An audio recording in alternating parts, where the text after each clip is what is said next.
तो ये सारा के सारा षड्यंत्र जो है हमारे बहुजन समाज का सारा भविष्य खत्म करने के लिए इस पॉलिसी को लागू कर रहे हैं। हायर एजुकेशन में उन्होंने बनाया कि हायर एजुकेशन की सारी संस्थाएं जो है वो अभी ऑटोनॉमस डिग्री ग्रांटिंग कॉलेजेस हो गए, या तो यूनिवर्सिटी होगी या ऑटोनॉमस डिग्री ग्रांटिंग कॉलेजेस हो गए। तो इसके आधार पर 25,000 महाविद्यालयों को बंद किया जाएगा और ये सारा के सारा सेटअप करने के लिए न्यू एजुकेशन पॉलिसी में लिखा है ये नॉन प्रॉफिट बेस होगा।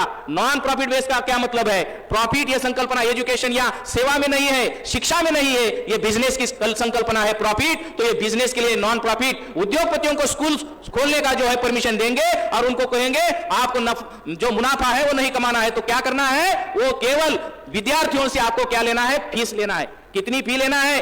तो मैं आपको बता दूं, आपको पार्किंग की फी देनी होगी, आपको जो शिक्षा की फी देनी होगी, आपको सब तरीके की फी मिलाकर 1 साल के लिए आपको कम। मेरे पास अभी एक सर्वे रिपोर्ट है कि हर परिवार को 2030 तक केवल 12वीं कक्षा तक कम से कम 15 लाख रुपए से 30 लाख रुपए खर्चा करना पड़ेगा।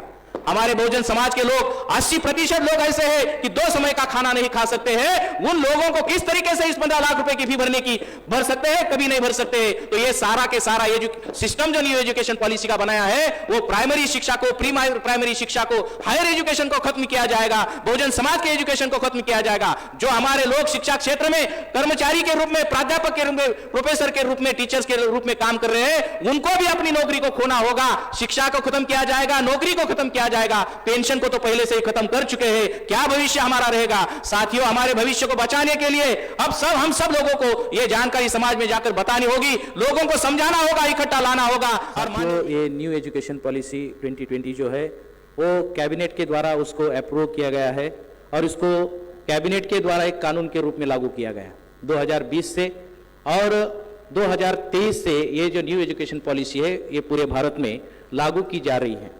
साथियों, मेश्राम साहब हमेशा कहते हैं कि हमारे समाज का ब्राह्मणों ने एक चरित्र विकसित किया है। वो चरित्र ये है कि जब हमारे बहुजन समाज के 2-4 लोग इकट्ठा आते हैं तो समाज की बात कम करते हैं, झगड़े की बात ज्यादा करते हैं, आपस में झगड़ते रहते हैं। तो ये झगड़ना ये बहुजन समाज का विभाजन पैदा करने के लिए उनके चरित्र में ये डाल दिया है, उनका चरित्र है। वैसे भी ब्राह्मणों का भी एक चरित्र है। ब्राह्मणों का क्या चरित्र है? जब भी 2-4 ब्राह्मण इकट्ठा आते हैं तो उनका चरित्र है वो षड्यंत्र ही करते हैं। तो ब्राह्मणों का चरित्र है वो षड्यंत्र करते हैं। मैं आपको ये इसलिए बता रहा हूं क्योंकि ये जो न्यू एजुकेशन पॉलिसी बनाई गई, जो सेंट्रल गवर्नमेंट को वो सिफारिश की गई, तो वो कौन लोग थे उस कमेटी में, उनके नाम मैं आपको बताता हूं। वो जो न्यू एजुकेशन पॉलिसी है उसके चेयरमैन है के कस्तूरी रंगन, ये दक्षिण साउथ के ब्राह्मण है। दूसरी मेंबर है वसुधा कामत है, ये न्यू एजुकेशन पॉलिसी की कमेटी के मेंबर है। तीसरा मेंबर है कृष्णा मोहन त्रिपाठी जी, तो ये तीसरे मेंबर है। चौथा मेंबर है मंजुल भार्गवा, तो भार्गव है।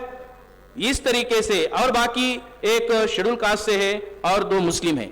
इस तरीके से ये कमेटी को अगर हम देखते हैं तो इससे ही समझ में आएगा कि ये 4-5 ब्राह्मण इकट्ठा आए हैं। तो ये न्यू एजुकेशन पॉलिसी ये कोई हमारे एजुकेशन देने की पॉलिसी नहीं है, ये बहुजन समाज के लोगों के विरोध में किया जा रहा एक षड्यंत्र है।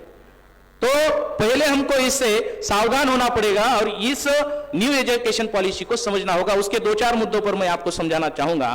तो षड्यंत्र हमारे लोगों को मालूम नहीं, कई सारे लोगों को, एक्सपर्ट लोगों को, शिक्षा क्षेत्र के लोगों के हमने चर्चा की, क्या आपने इसको पढ़ा, क्या देखा, क्या तो नहीं देखा है। क्यों नहीं?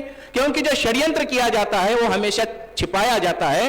तो इसको छिपाया जाता है और इसके बारे में जो विद्वत लोग बात करते हैं उसके समर्थन में बात करते हैं, जो कि ब्राह्मणों के समर्थक लोग हैं वही प्रचार करते हैं। इसलिए इसके बारे में, इसके षड्यंत्र के बारे में बहुजन समाज के लोगों को जानकारी नहीं। इसमें पहले नंबर का षड्यंत्र क्या है? तो इस एजुकेशन पॉलिसी में राइट टू एजुकेशन की जो पॉलिसी है उसको एक्सटेंड किया गया है। Right to education policy, right to education का कानून जो बना वो 2009 में बनाया गया है। उसके पहले बहुजन समाज के हितों के लिए सबसे पहले भारत में जब एजुकेशन का कानून बनाया गया, राष्ट्रपिता महात्मा ज्योतिराव फुले द्वारा बहुजन समाज के लोगों को शिक्षा देने की व्यवस्था की गई। लेकिन इसके लिए 1920 में पहला कानून बना गया, बॉम्बे प्राइमरी एजुकेशन एक्ट, और उस एक्ट में एक प्रोविजन थी कि कोई भी व्यक्ति अगर किसी 6 से 14 साल के बच्चे को स्कूल में जाने के लिए रोकता है या उसके लिए वो कोई बैरिकेड खड़ा करता है तो उसको 25 रुपए का उस समय में जुर्माना होगा और 1 महीने की उसको प्रिजन होगी या उसको शिक्षा होगी सश्रम कारावास की शिक्षा, चाहे वो पिता क्यों ना हो, इस तरीके का कानून था। उसी कानून को 1948 को जो संविधान के निर्माण प्रक्रिया के बाद में हर राज्य में प्राइमरी एक्ट बना, प्राइमरी एजुकेशन एक्ट बना, और उस प्राइमरी एजुकेशन एक्ट से उसी कानून को पूरे भारत भर के हर राज्य में लागू किया, जिसके कारण हम लोगों को जो बहुत थोड़े बहुत लोगों को शिक्षा मिली है वो उस एक्ट के कारण मिली है। तो वो कंपलसरी एजुकेशन का एक्ट ही था, चाहे 2 बच्चे हो, 10 बच्चे हो, 5 बच्चे हो। जैसे हम कहते हैं कि जापान में एक लड़की ट्रेन उसके लिए आती थी, उसी तरीके का कानून भारत में 2009 तक लागू था। ब्राह्मणों ने उसको किस तरीके से लागू किया, सत्ता हासिल करने के बाद वो अलग है, लेकिन हमें जो शिक्षा देनी पड़ती थी उसका कारण था इस तरीके का कानून जो हमारे महापुरुषों ने लड़ झगड़ कर प्राइमरी एक्ट बनाया था। राइट टू एजुकेशन ने उस कानून को खत्म कर दिया, राइट टू एजुकेशन नाम का कानून बनाया, हमको बताया राइट टू एजुकेशन दिया है। क्या है right to education? Right to education ये कहता है 25% जो है मुफ्त में शिक्षा होगी। अभी 100 में से 25% मुफ्त शिक्षा होगी। इसका क्या मतलब है? इसका मतलब है बाकी 75% लोगों को शिक्षा लेने के लिए भुगतान करना पड़ेगा, पे करना पड़ेगा। तो ये कानून का नाम लिखा है मुफ्त, और अगर प्रत्यक्ष रूप से हम देखते हैं तो 75% इसका कानून का नाम अगर ऐसा लिखते हैं कि 75% लोगों को शिक्षा के लिए पे करना होगा, फीस देनी पड़ेगी, तो लोग इसकी प्रतिक्रिया देते, प्रतिक्रिया ना दे, इसलिए इन्होंने उस कानून का नाम फ्री एजुकेशन रखा, राइट टू फ्री एजुकेशन रखा। लेकिन ये राइट टू फ्री एजुकेशन का कानून नहीं है, ये कानून जो है ये शिक्षा का प्राइवेटाइजेशन करने का कानून है, लोगों को फीस भरने के लिए मजबूर करने का कानून है। और उसका व्यवहार में दिखता है राइट टू एजुकेशन कानून के बाद हर राज्य में सेल्फ एडेड स्कूल का कानून आ गया। तो सेल्फ एडेड स्कूल का कानून तो पूरा के प्राइवेटाइजेशन है। हर राज्य में हजारों प्राइमरी स्कूल को परमिशन दी गई सेल्फ एडेड स्कूल के नाम पर, और रिपोर्ट ये कहता है लगभग आज के तारीख में 30% से ज्यादा भी प्राइमरी के बच्चे जो है वो जो सरकारी स्कूलों में पढ़ते थे अभी वो प्राइवेट स्कूलों में पढ़ रहे हैं। तो सरकारी स्कूलों को बंद करना और प्राइवेट स्कूलों को बढ़ावा देना, यही राइट टू एजुकेशन है।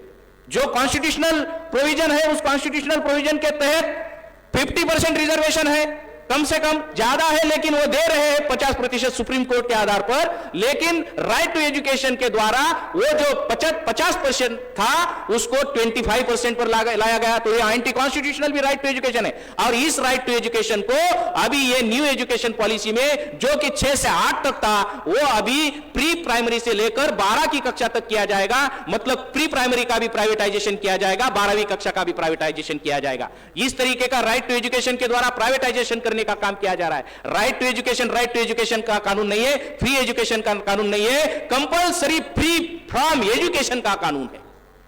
हमको एजुकेशन से कंपल्सरी मुक्त करने का यह कानून है। अभी दूसरी प्रोविजन जो है ये न्यू एजुकेशन पॉलिसी में है, स्कूल कॉम्प्लेक्स है।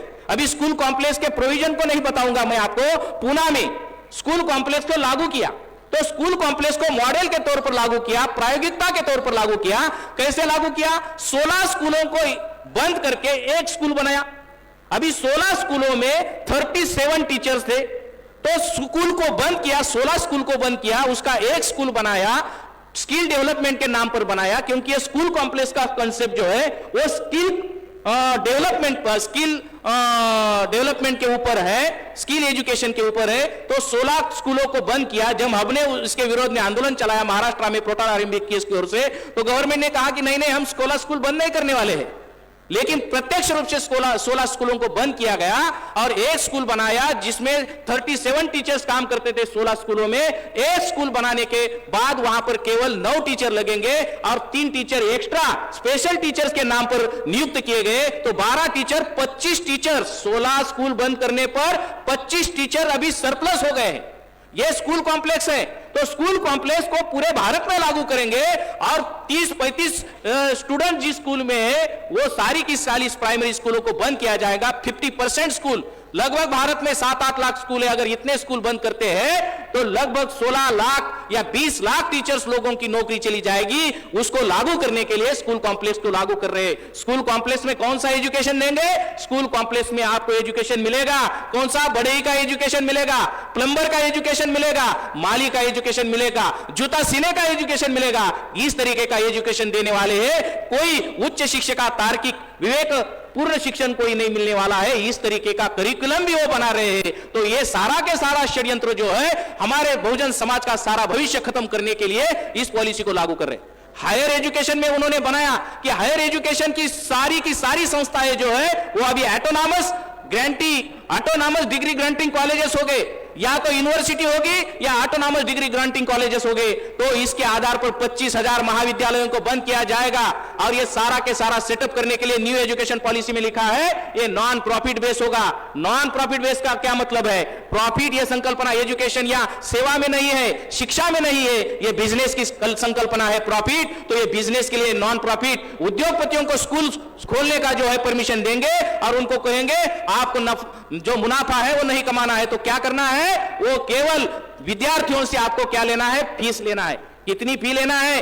तो मैं आपको बता दूं, आपको पार्किंग की फी देनी होगी, आपको जो शिक्षा की फी देनी होगी, आपको सब तरीके की फी मिलाकर एक साल के लिए आपको कम, मेरे पास अभी एक सर्वे रिपोर्ट है कि हर परिवार को 2030 तक केवल 12वीं कक्षा तक कम से कम 15 लाख रुपए से 30 लाख रुपए खर्चा करना पड़ेगा। हमारे बहुजन समाज के लोग 80% लोग ऐसे हैं कि 2 समय का खाना नहीं खा सकते हैं। उन लोगों को किस तरीके से इस 15 लाख रुपए की फी भर सकते हैं? कभी नहीं भर सकते। तो ये सारा के सारा सिस्टम जो न्यू एजुकेशन पॉलिसी का बनाया है वो प्राइमरी शिक्षा को, प्री प्राइमरी शिक्षा को, हायर एजुकेशन को खत्म किया जाएगा, बहुजन समाज के एजुकेशन को खत्म किया जाएगा। जो हमारे लोग शिक्षा क्षेत्र में कर्मचारी के रूप में, प्राध्यापक के रूप में, प्रोफेसर के रूप में, टीचर्स के रूप में काम कर रहे हैं, उनको भी अपनी नौकरी को खोना होगा। शिक्षा को खत्म किया जाएगा, नौकरी को खत्म किया जाएगा, पेंशन को तो पहले से ही खत्म कर चुके हैं। क्या भविष्य हमारा रहेगा? साथियों, हमारे भविष्य को बचाने के लिए अब हम सब लोगों को यह जानकारी समाज में जाकर बतानी होगी, लोगों को समझाना होगा, इकट्ठा लाना होगा। और माननीय मेश्राम साहब के नेतृत्व में यह बहुत बड़ा आंदोलन इसके लिए छेड़ना होगा। इस आंदोलन को छेड़ने के लिए आप लोग सभी लोग साथ सहयोग करोगे, इस आशा और विश्वास के साथ मैं अपनी बात यहां पर समाप्त करता हूं। धन्यवाद साथियों। जय मूल्यवासी, जय भारत।